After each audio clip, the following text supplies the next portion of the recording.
I don't know if you've heard, but a lot of us have gotten robbed and jacked, and right. So we're just targets. And also the airlines now, they don't look kindly upon traveling with cash. Yeah. They will take it from you, and you have to sue them to get it back. And good luck with that. Mm-hmm. They call it civil forfeiture because you could potentially be a drug dealer. You could be laundering money, whatever it is.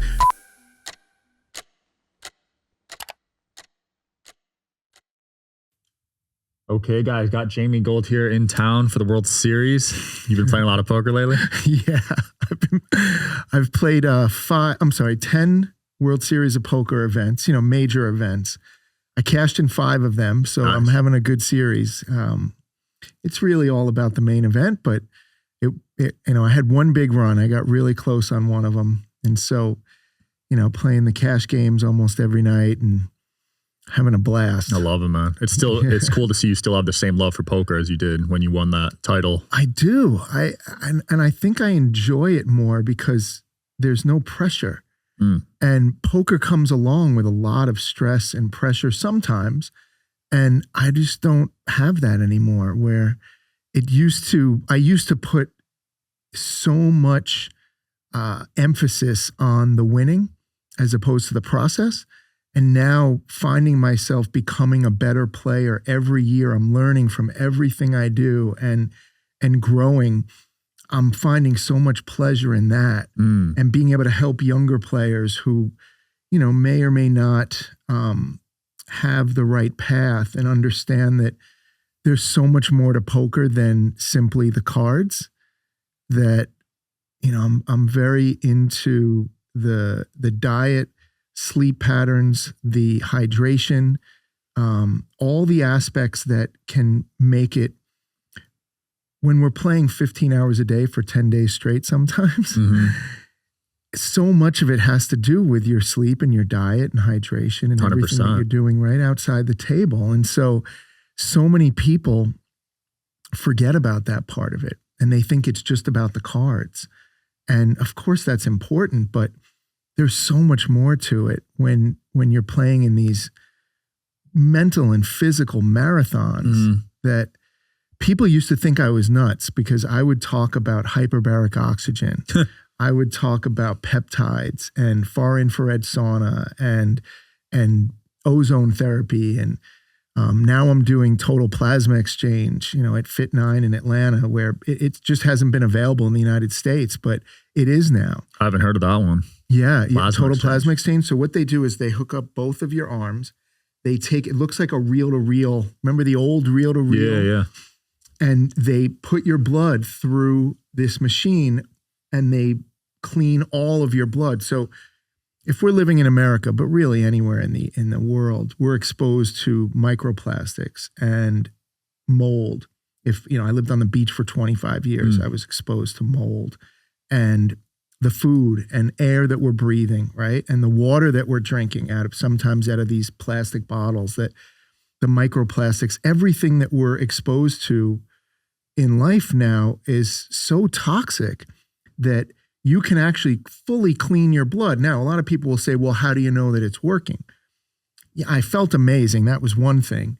I had some really serious medical issues from COVID. I was one of the earliest, really harsh. I flatlined twice. Damn. During that time. I was supposed to be gone. Holy crap. Yeah, I was supposed to be put on a ventilator. I don't know if you heard when they were putting people on the ventilators. Yeah, I remember that. Everyone that I saw go into the ventilator never came back. Death we sentence. all became friendly in the hospital because we were all stuck there for so long. So I refused it. Somehow got lucky. I also had to refuse the vaccine. It's not that I didn't believe in vaccines in general, like, as a child having the vaccines, that there's a lot, it's not a simple yes or no as a vaccine. Yeah. Okay, some of them are, some of them are not, but rushing this one. And now what we found out about it, I told my mother to take it. So it's not like I would never take anything. It was just, but I think that was a mistake.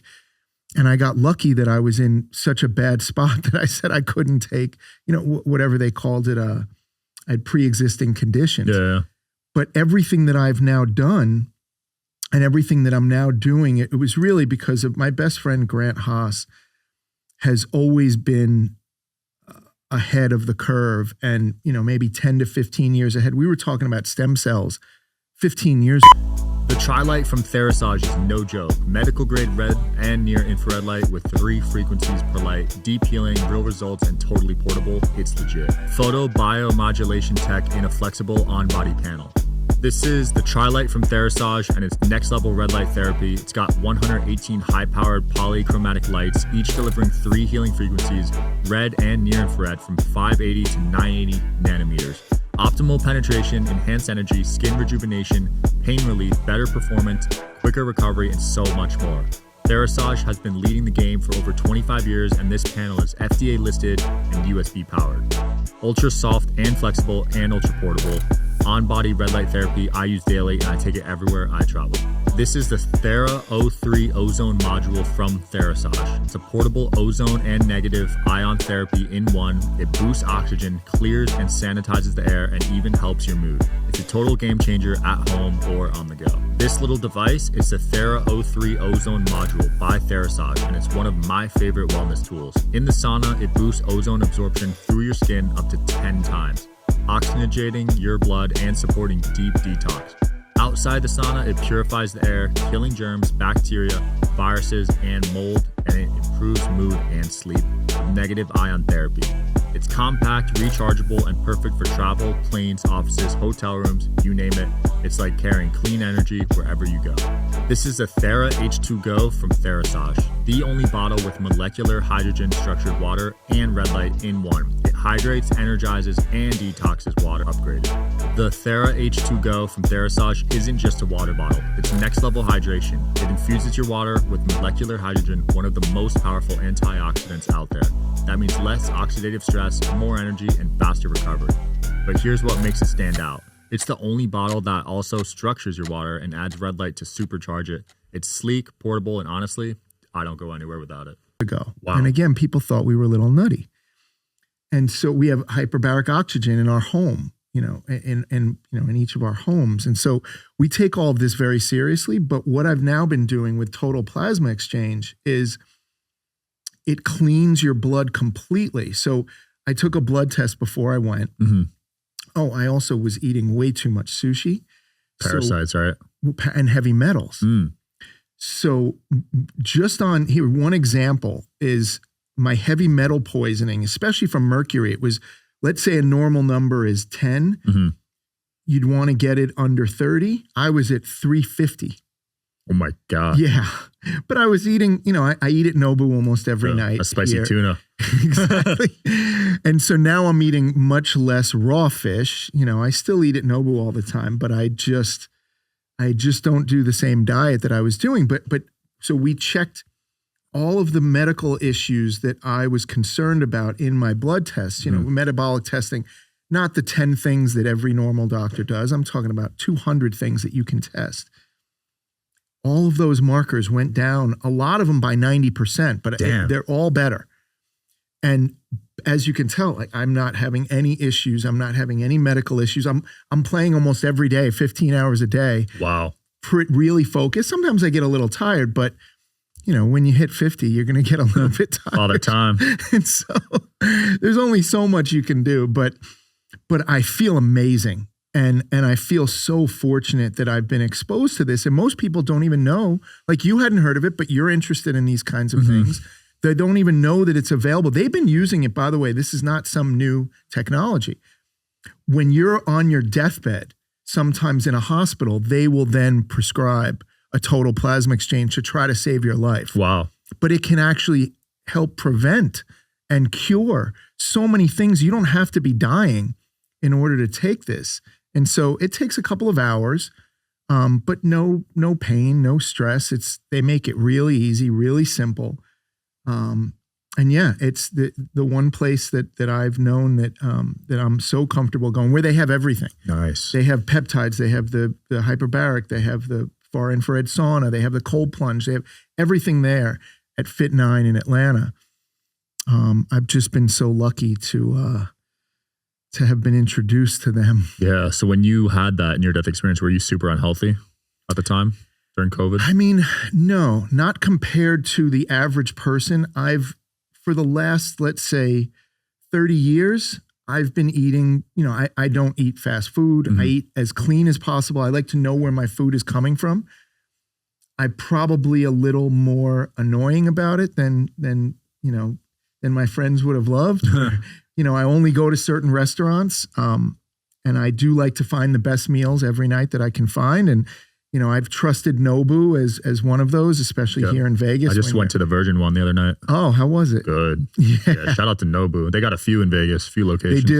They do. And I lived right down the street from the one in Malibu for 20 years since they were there. And then the one in New York, I grew up on 57th and 6th, and that's Nobu 57 right there. And so it's just been in and around my life. I've always loved, those restaurants. But so I've been eating clean, and I don't really drink much alcohol anymore, but I used to have a little more fun than I should.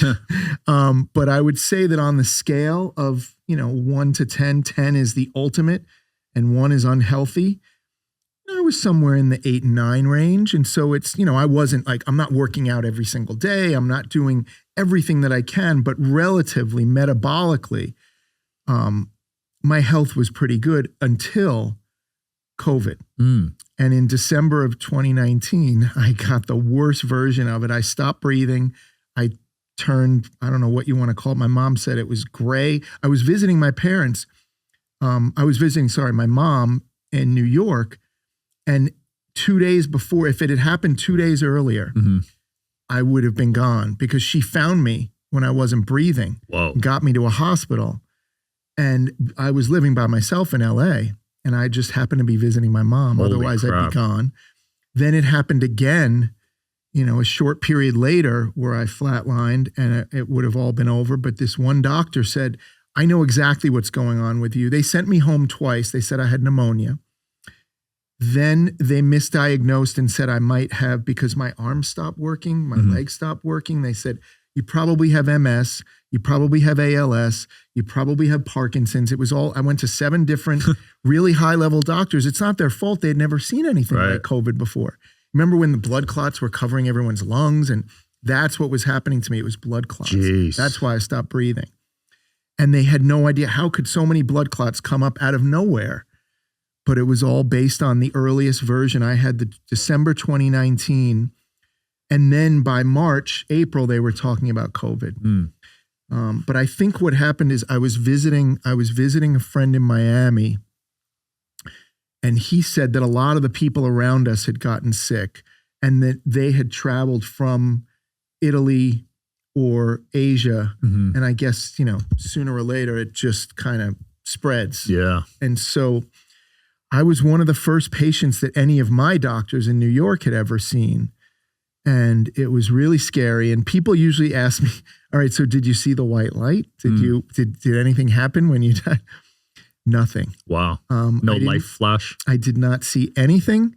But what I do know is that I was fighting to live, because I'm convinced that if I gave up, if I said, all right, I had enough, because I was, struggling and not well, I'd be gone. Wow. But I tried my hardest. I did not want to go. You felt like you still had more to give to life. Absolutely. And I just felt like my life should not be cut short at 50, or whatever I was, maybe 48 then. And so I fought, and I know that for sure that had something to do with it. And most scientists and doctors that I've ever spoken to about it said that has a lot to do with it, because you can give up. You can just let it go. And when you stop breathing, it's all over, and you just don't care. And, if somebody's, let's say you're 95 and you're in a lot of pain and you're going, you might just let yourself go. I've heard so many stories of like grandparents wanting to see their kids one last time, and then as soon as they see them, they pass away. Yes. I've heard so many stories of that. Yeah. So I believe that that's what happened to me. But what I've learned from all of it, and how many people now I've been able to help, and it was all because people were helping me. One of my dearest friends, Dory Zuckerman, introduced this spray to me, which is all natural. It's a zinc iodatum spray. It's not on the market yet. But I still, even once I survived, I was having all day, every day. I couldn't catch my breath. Long COVID, right? Exactly. I had long COVID. I was in a group. They had these Facebook groups back then. And a Facebook group was the only place we were all just saying, what do we do? How do we help each other? And I hope you guys are enjoying the show. Please don't forget to like and subscribe. It helps the show a lot with the algorithm. Thank you. There were maybe 10,000 people in it. And within a year, there were over 1 million. Holy crap. In one Facebook group? Yes. That's insane. And long COVID was the theme, or people just suffering, not knowing what to do. Mm-hmm. And so my friend Dory had come back from Italy with the worst version of COVID that she could imagine. And she took this spray that was created 30 years ago for SARS. Mm. And within 24 hours, I was basically cured from all of my bronchial, my breathing problems, everything. And then they found that they were giving it to COVID patients and it was curing COVID. And then it was stopping COVID. So if you take it before now, I won't go anywhere without it. If I go on a plane, I spray, and then people told, my friends who were on the plane with me said, I don't believe in any of that. Okay. And then they all got sick. I was the only one who didn't get sick. This has happened so many times. Can you imagine a poker table? We're all passing chips and cards around and people coughing on each other. I heard the World Series, everyone gets sick. I have not. Wow. And I'm sure that because they've given it to thousands of doctors, this is how they're testing it. Doctors that are usually, either medical or naturopath, alternative. And the doctors are seeing COVID, and this was during heavy COVID, we're seeing COVID patients all day. None of them got sick. If they were taking, and the ones who didn't take it said, yeah, I'll try it. And then they reported that, yeah, I didn't try it, but I got sick. It stops people from getting COVID. Now, does do the drug companies want this out there, or do they want everybody taking vaccines? But I'll send you some. Please, because I had nasty bronchitis and anything. Pneumonia. Anything that has to do with your your lung function, any kind of cough, any kind of viral infection, things like that. This will stop it, prevent it, or actually help you heal much faster. Again, it was created for SARS. It's a form of zinc and iodine, but it's a different form of it. It's all safe. They've never had any side effects.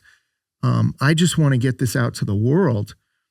And so I believe that we're going to be able to.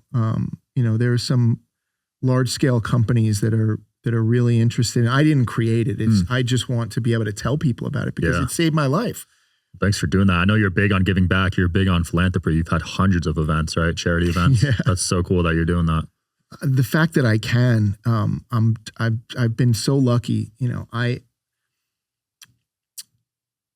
I'm pretty good at the production side of things. And so if you can put on a live event and you have relationships with thousands of influencers and celebrities and people that other people want to come and play with, you then just need people who have the means to spend the money, right? So it's basically investors and people of wealth and means that can afford to come to a charity event. And those are really the three things. And then relationships with brands that are willing to sponsor these events. So yeah, I've been really lucky that I could put on these events and then incorporate all the companies that I have invested in or I've worked with or that I care about or that are just generous and philanthropic themselves. I hope you'll be able to come to. I'd love to come to one. I'd love to have one with you because I do have a sizable network of people. Absolutely. That'd be cool. So yeah, the next one that we're doing is on July 23rd. We take over, this is 13 years now, we take over Paramount Movie Studios. Wow. It's a Hollywood kind of one, but it's so much fun. And it's just a blast that it's always sold out. We can only have about 800 people. But it's always oversold. We can't, we can't accommodate all the people that want to come every year. But it's right where they shot The Godfather and all those legendary movies, right under the arches. And they give us this incredible red carpet space. And it's so much fun. And it's a casino night so that people who don't play poker can also have fun and win, prizes. And it's beautiful. And so many people will step up. You know, we all just donate our time. Mm-hmm. Nobody's being paid for any of it, no matter what people think. That's one of my favorite parts about poker. It brings people together. It really does. People have no idea how generous and kind and philanthropic the overall poker community is. Of course, there are some bad actors. Of course, there are some people who aren't. But in any group of millions of people, you're going to find a few negative. Yeah. But in general, the poker community is so giving and so caring. And, you know, this is what we call our summer camp every year. And so for the last 19 years, except the few years during COVID, it feels to me, because, you know, when I got lucky and won, that was my first time ever playing the main event. Mm. And so for me, next year will be my 20th year that I've been, you know, playing poker tournaments in any way whatsoever. Some years I don't play any, and some years I'll play 10 of them. Mm-hmm. But I try to just focus on the larger ones. And, you know, I've had a decent amount of success. I've been very fortunate. And so, you know, a lot of people think I just played one poker tournament and then disappeared, but it's not the case. You said you got lucky and won. Like, a lot of people think you got lucky. Does that annoy you? No, not at all. Because it's, first of all, there's, you know, we're talking about such a wide range of, let's say there are a couple 100 million, if you count Asia, 500 million people in the world that care about poker in some way or another. Mm-hmm. And in America, let's say it's 60 to 80 million people. So of all of those people, a lot of them don't really understand what we do when we play a main event poker tournament, meaning it's 15 hours a day, 10 days straight. Mm-hmm. You're playing thousands of hands. And so back then, now they'll show you, you know, like, let's say, you know, 50 hands in a row or 100 hands in a row. Mm-hmm. Back then they were just showing one out of every like 5 hours. So they maybe showed 10 clips of what I was doing, and they would show the most exciting hands when I, you know, had these huge hands. And so a lot of people thought that I was getting, you know, what we call the nuts, that I was getting the perfect hand every single time. Right. They didn't understand that there were hundreds of hands leading up to each one that they saw where nothing was happening, where you had to make something out of nothing. So when people tell me, oh, you got so lucky, first of all, you have to get lucky to win, to beat 9,000 people and to win a major poker event. There are going to be moments of luck, no matter what. Coin flips, right? So absolutely I got lucky. But was it just pure sitting down and winning the lottery, not doing anything? No. Yeah. There was a lot. I worked very hard to be able to, you know, to hang. I knew I couldn't compete with the best in the world. So I had to figure out, you know, a style that was working throughout LA with a lot of the best players in the world were in LA at that time. And so I was testing out with Johnny Chan and Barry Greenstein and Doral Brunson and, you know, so many of the great players at that time, Chris Ferguson, and they were in LA. And so LA was the capital of the poker world back then. Now it's Vegas, but back then there were more poker tables than anywhere else in the world were in LA. The two biggest poker rooms are still in LA, the Bike and the Commerce, where they have hundreds of poker tables in one place. Wow. You know, in Vegas, it's like, you know, you're lucky if there are 20 to 40 in one room. Yeah.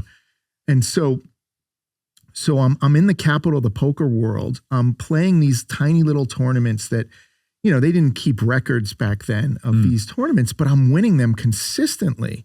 And the guys who were running the Hustler, for example, said, you know, do you realize how difficult it is? There were only maybe 300 people in a tournament, but to win them, I think I won 11 out of 20 that I played within a year.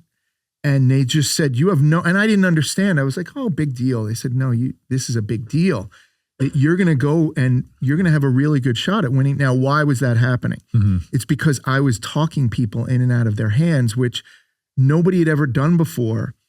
It turns out that now it's illegal to do that. There's a rule called they call it the Jamie Gold rule, but I don't think it's officially called that. It's just what people happen to call it because I hear about it all the time. But, I just knew that was my best shot. So I would do what we would call like the Jedi mind trick. And I also just decided poker players are known for not telling the truth, right? They're trying to deceive their opponents. Right. So I just basically told the truth. And I would tell people if I had the nuts or I had absolutely nothing. Reverse and no one psychology. would ever believe me. Yeah. And it really just works one time until people figure out what I'm doing. On a big stage, it was working all the time in LA because people had no idea what was going on. Right. But this one time, and it was Johnny Chan, who was kind of like my, one of my poker idols, had just said, listen, if you go to the World Series of Poker and nobody has any idea how to play against you in this style, I don't know what to do with you, so nobody else is going to know what to do with you. Just do your thing, and you're going to have a really good shot. And wow. I love that. He inspired me, and it all worked out. That, so at the cool. time, Rounders was my favorite poker movie. And so, being able to hear that from Johnny Chan telling me that I think you're going to have a really good shot. And then once I made it to like day 3, day 4, he goes, you're going to win this whole thing. Yeah. And thankfully he was right. But did I get lucky? Of course I got lucky. And I was so fortunate that things that when I would get it in good, I didn't get unlucky, right? You also have to not get unlucky, right? It's not just getting lucky, it's not getting unlucky. True. Because no matter how well you play, even if you're an 80% favorite, 20% of the time you're going to get unlucky and maybe get knocked out of the tournament or be so short that, you then have to make decisions that every decision that you make is based on all the prior decisions. So poker is never really about people tell me, well, I had this last hand and I had to shove it. Yeah, but what led up to all of that? Right? What were the decisions? Just like life, right? I compare poker and life all the time, that the decisions you make in life will compound to then, so that you're making a decision today based on all the decisions that you made prior. And so many things that we say, well, we had no choice. Yeah, but did we? You didn't have a choice in that moment. But because, you had in poker, you had no chips left, or in life, you had no money left, or you had no health left, or whatever it was, and you were desperate. In poker, you get to a desperate place where you have to make a move. But what led up to all of that? And could you have made better decisions along the way? And I know that so many tournaments where I bust out, it's never about that last hand. Right. It was all about the things that led up to all of that. And that's great advice, because people always focus on what happened at the end, whether it's poker or business or whatever. Everything is always about, well, look what happened to me. And then I said, well, let's think back and tell me everything that led up to that. And I said, well, if you didn't make this decision, it might not have put you in it, or you didn't partner with this person, you might not have been in a toxic relationship that then created, right? And you wouldn't have been depressed, because what was depressing you? You were in a bad relationship, and then that clouded your judgment for the next, for the next choice. And so I'm on a path of constantly learning. I'm getting better as a poker player. I'm getting better as a human being. I try to be as impactful as possible, but let me say, one, I'm a huge fan of yours. It's so impressive what you've been able to create in a short period of time. I know you've put out like 24 million episodes. You're just constantly working. You put in so much time and so much effort. And most podcasts, I find, are working for themselves. They want to be popular because they want to make money. And of course, you have to make a living. But what I find that you're doing different is that you're providing value to your listeners. Every time I listen to your show, I feel like I'm learning something. And it's not always from one side of a political spectrum. You allow guests to come on from both sides. Yeah. And you listen to people who maybe some people think they're crackpots. Maybe some people think they're geniuses, but you're still giving them a microphone, and you're giving them respect, and you're allowing them to share. And there is so much value that your listeners are gaining just by listening to the episodes of this show. You can enhance your life. And there are very few podcasts. There are some, but very few podcasts do that. Most of them are just promoting themselves. Agreed. I appreciate that. I really do. Because I see how the advice has changed my life, and my health is on a whole nother level. My mindset is rock solid. Like, my business has taken off. Like, it's just helped me in so many ways. So I can imagine the audience is benefiting as well, which is awesome. I'm glad that you said that, because so many people think that it's when they, I try to mentor and help as many people as I can. And And when they come to me with a problem, it's very rarely that problem.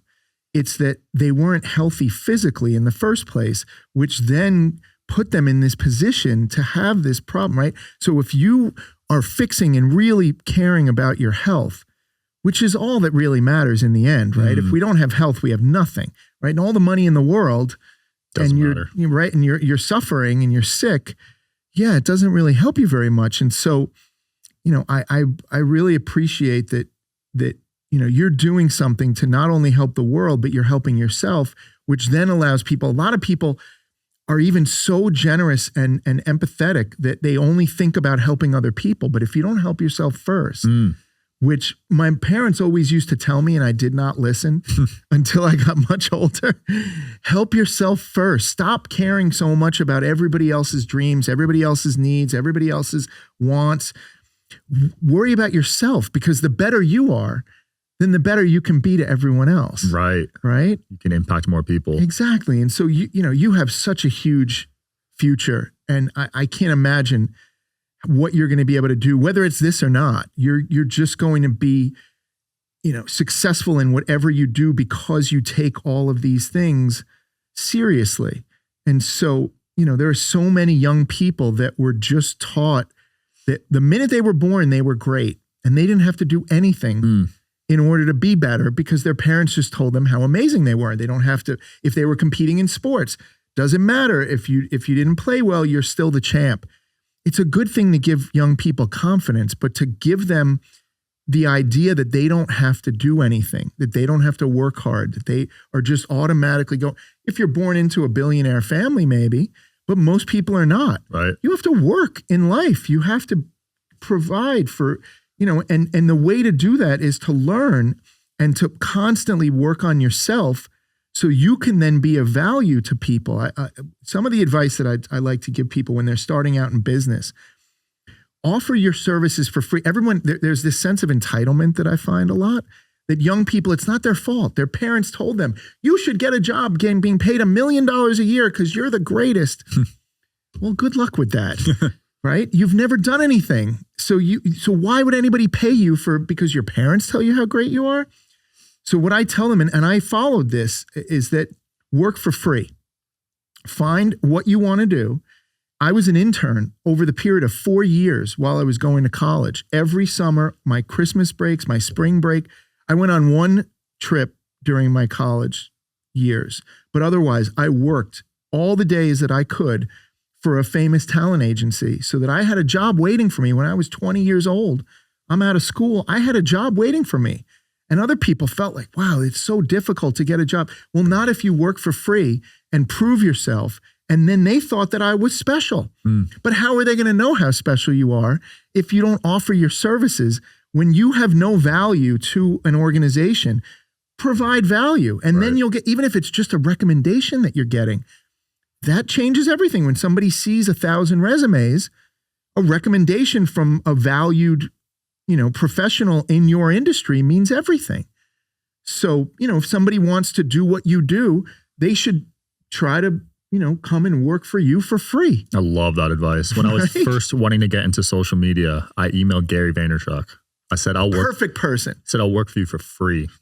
He never answered, but I share your He's a very belief. difficult. I've had a very difficult person to get in touch with, because the whole world is after him. He's such a This was a peak number Gary one Vee too, 2016. And he probably got 10,000 of them. Probably. And so it's not personal that he didn't respond to you. I've had dinner with him. I think he's one of the most extraordinary, smart, sharp, brilliant, sees the future kind of people that I've just been honored to dine with. And that would be a perfect kind of but you do it to 100 people in that position. And that's where I made a mistake. You'll hear from one. Yeah, I put all my eggs into him. Right. But the mindset was there. I was willing to go there. And I think you have to be when you're starting out. Right. Get out of your own ego. Take away all those thoughts that maybe, these helicopter parents are just all over you, telling you how special you are. Yes, you're special, but so are 10 million other people, right? Or 100 million other people, or 1 billion other people.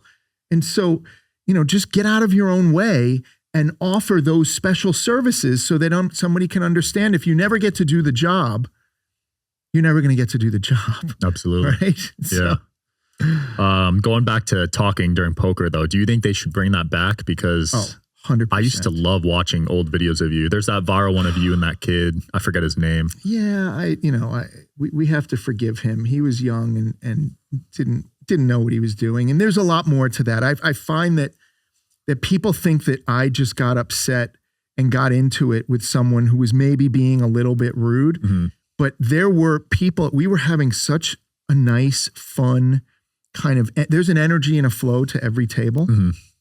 And it was, I don't remember exactly, but it's day 4, 5, 6, 7. One of those, you're deep. And there were 2 people at our table that were 70s, 80s, older. Yeah. And you could tell that, and we all became friendly. And they made it clear that this was their one bucket list time.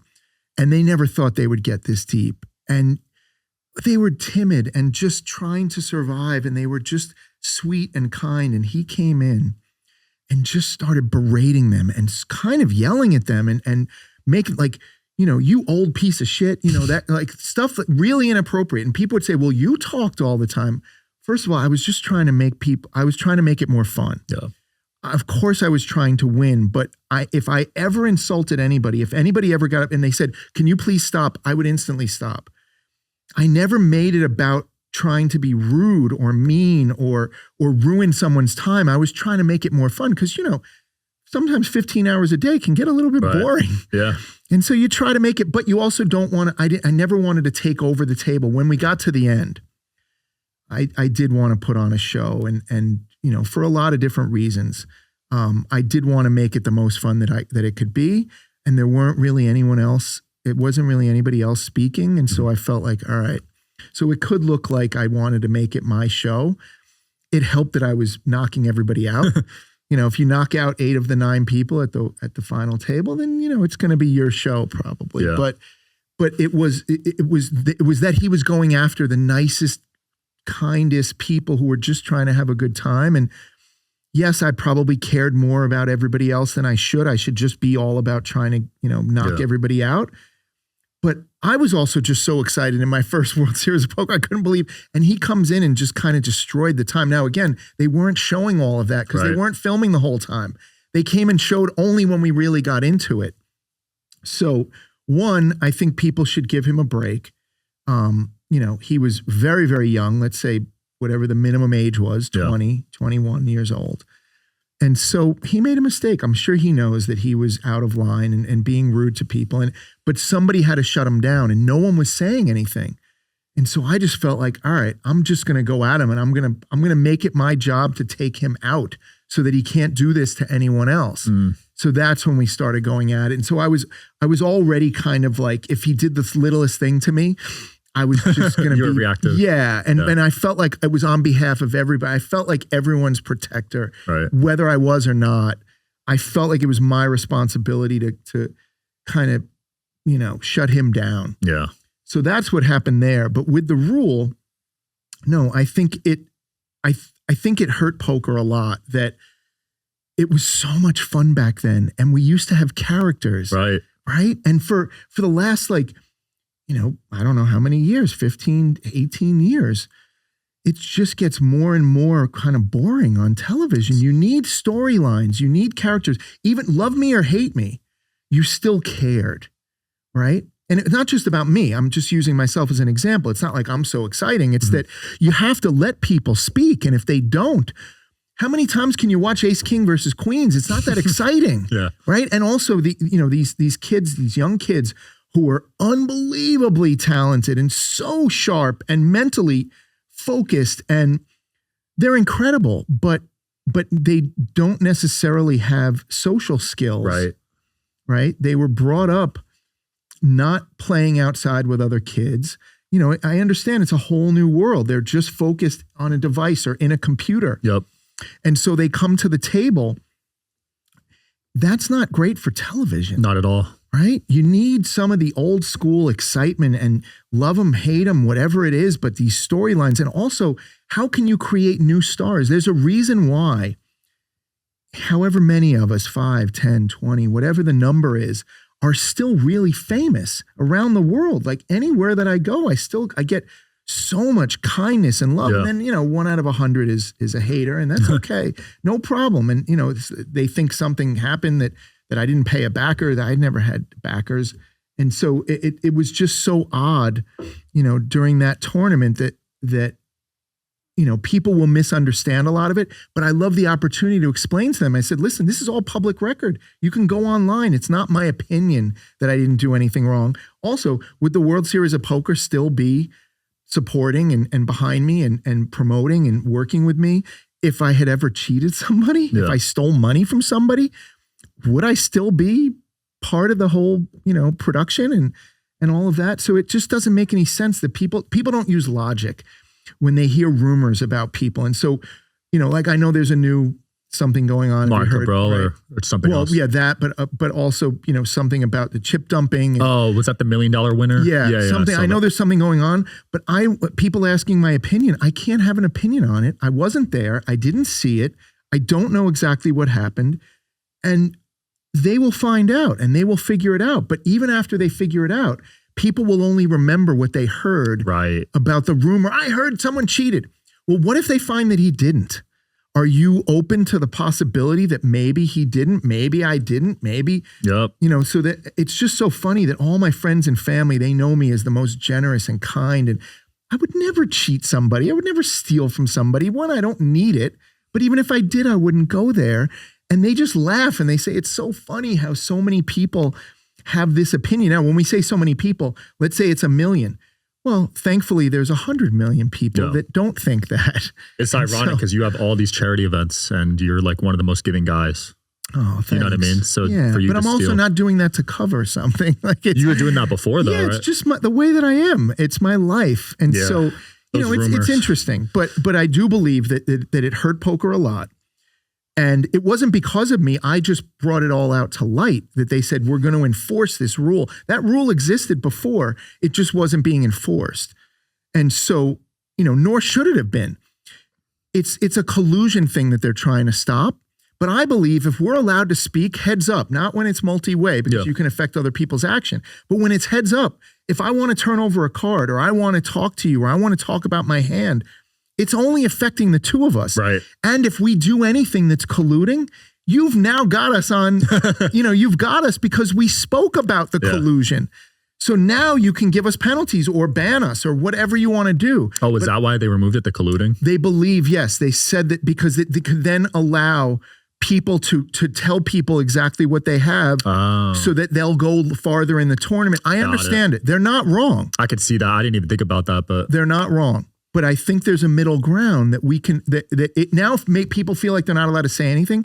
You should be able to make it fun without, you know, going against the rules. So I try to do whatever I can without breaking the rules.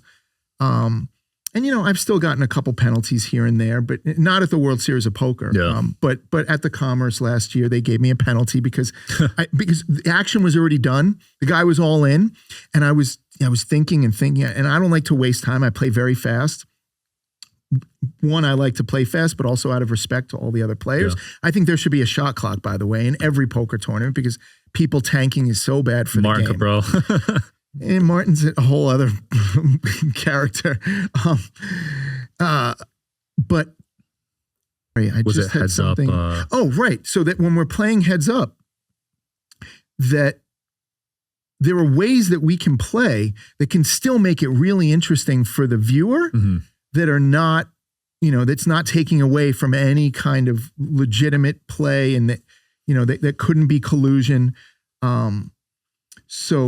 So yeah. Yeah, I hope they bring it back. I really do too. And I know other people like Danny Negreanu are very vocal about it, that there's got to be a way that we can serve both sides. Yeah. And also, I do believe that poker, you know, has so much potential. It's getting bigger and bigger every year. People think it's getting smaller because most of the content is behind a paywall, and Poker Go does a fantastic job at creating and producing and sharing content, but not everyone in the public is a diehard fan willing to pay the monthly. So remember when it was on ESPN, it was so much fun and people could see it all the Yep. time. And so I believe that it's necessary. It needs to be on Amazon, Netflix, Hulu, you know, the big streamers or ESPN or at some type of, there's so much room for content and also sponsorships where they don't realize how big this, you know, people who play golf. There's 20 million people in America that play golf. There's 60 to 80 million people that play poker. It's so much easier. You don't have to buy the clubs. You don't have to be a member. It's not so expensive. Anybody could sit down at a table and it's all democratized. Right. We're all equal when we all sit down at a poker table together. And so for brands and for you know, content, it's a wide open world that I don't think, you know, that they've taken advantage of, which I believe that they will, and it will get, the content's going to get better. There's going to be more of it. More brands will realize we have this massive game now that sports betting is legal as well over most of the country, and poker is going to be legal again in most of the places in the country, and casinos are everywhere.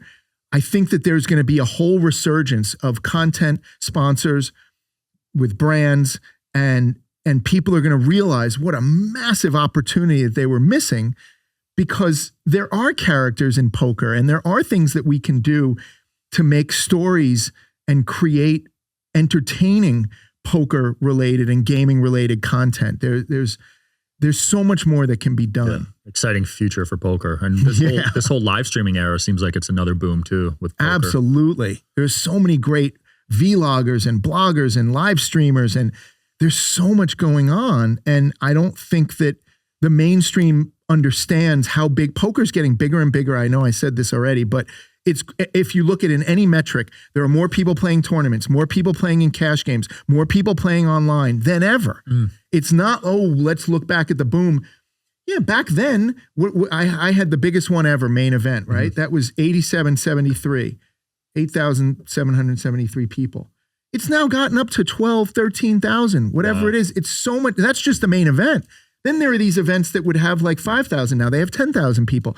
People have told me the Irish Open is breaking all their events. They're in all over the country. Triton's killing it too. Right. Everyone is just growing. This game is not going anywhere. And just because you don't see it every day on television doesn't mean that it's not booming and getting bigger. And so all the money and sponsorship that goes into golf, no offense to golfers, but we deserve 5 times that in poker. That's just my opinion.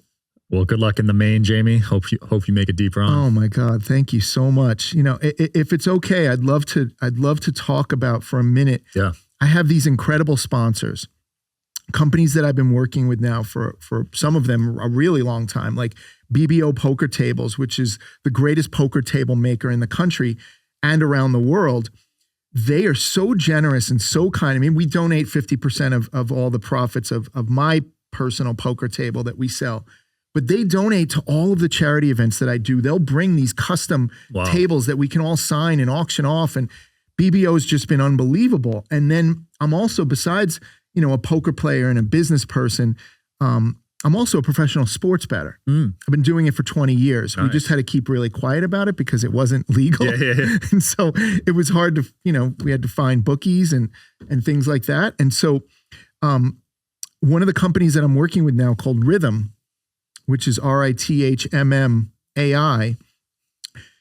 I used to have to spend like 6 hours to go through all the games and all the players. And right, it's so much. If you take sports betting really seriously, it's a 24/7 job if you really want to get into it. And I have a group of 30 people that we all share information, but it is amazing how this Rhythm AI has created an algorithm.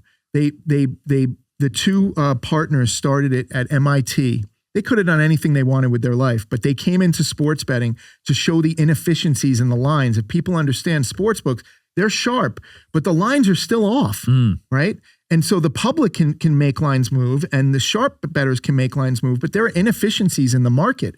And so imagine having an AI program that will tell you exactly who to bet on. They're not giving you the picks. They're just showing you where all the inefficiencies are so that you understand that against the lines, here are your percentages, and you see everything. You know, AI is changing the world, obviously.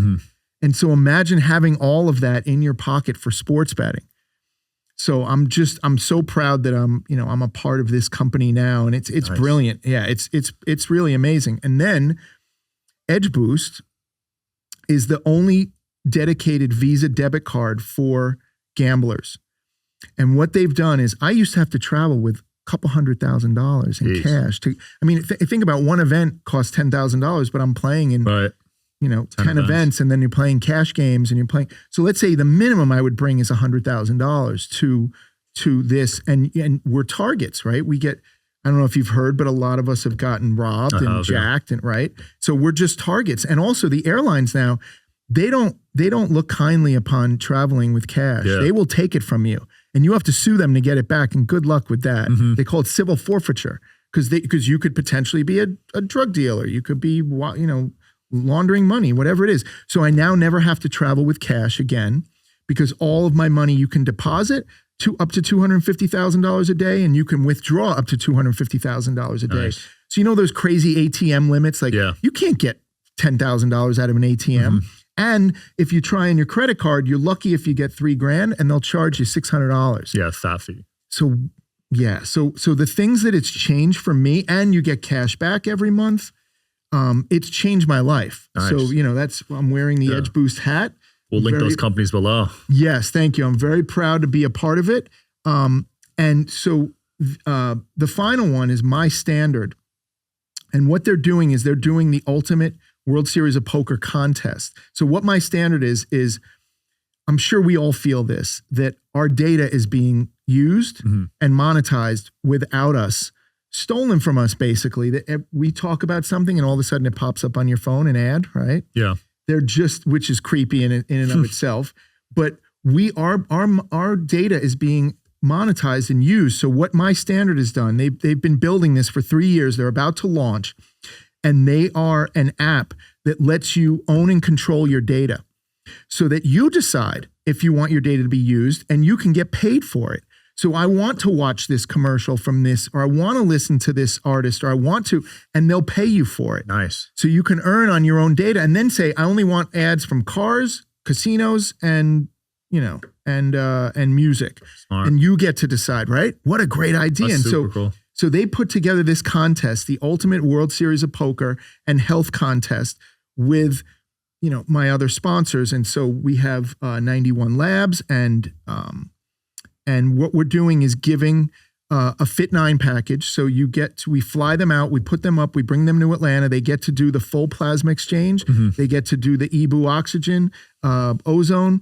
They get to do the cold plunge. They get to do the hyperbaric oxygen, the far infrared sauna, the peptides.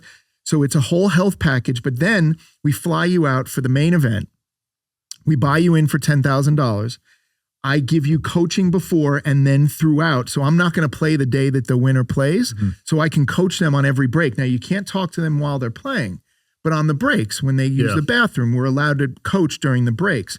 So I'm going to coach them throughout the entire main event, give them the best shot of winning, minimum 20,000, but they can also win over 10 million, depending on how many people are in it. If they make it far enough to cash, which is top 15% get paid. But I'm going to give them an experience for a lifetime. I'm putting them up at the World Series of Poker Hotel where I'm staying. We're taking them to dinner.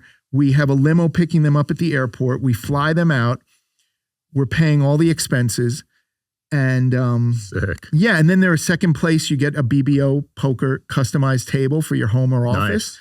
We got to get one in here. I'd love to get one here. We do. And then everyone who signs up, it's free to enter. And anyone who signs up, you have to tag 3 friends who play poker. And anyone who signs up gets tokens. So Nice. We'll link it below. Oh, thank you. Yeah. So everyone gets something. Perfect. For signing up for free. Thanks for sharing that, man. It's been a fun episode. Thank you for having me. Good luck in the main again. You're fantastic. Check them out, guys. Check out the companies and the sponsors. Peace.